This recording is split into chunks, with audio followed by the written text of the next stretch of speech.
और 2026 का हैप्पी लोहर लोहर सबके प्यार से। ठीक है ना? चला धीरे धीरे तो मेला कर शोभा बढ़त है। और का कहा था लोहर लोहो ए चचा खैनी खाइएगा का? अच्छा चलिए ठीक है। और तमाम जतई यहाँ उपस्थित आयु आबा मने बूढ़ा बूढ़ी छोड़ा छोड़ी चाचा चाची आओ जतई भी हीरा बेटे मन हाँ सबके तय दिल से एकदम झारखंडी जोहार। और यहाँ कर जतई भी कमेटी कर तमाम दादा मन सदस्य मन हाँ सबके भी जोहार है। और चलो तब आप चलिए ले बेटा वाला चल रखा है ना। चलो क्रिस का गाना तो बाद में सुनेगा कि एकने सुनेगा? हाँ चलिए चलिए यासीन जी।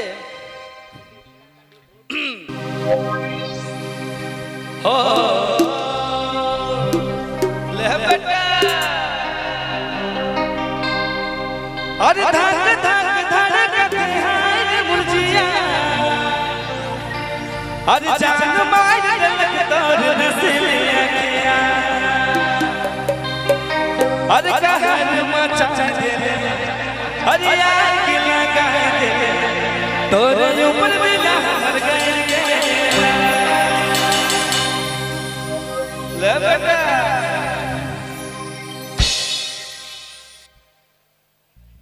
चाचा जी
लइका मेरे गिरा चुरिया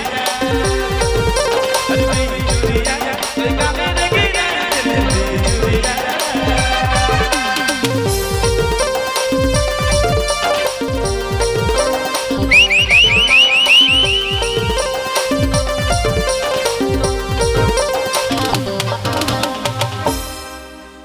मजा आवत है कि नहीं? देखो ना गाइस, उधर गेंदा खेल हो रहा है गाइस, और इन्हें प्रोग्राम चल रहा है।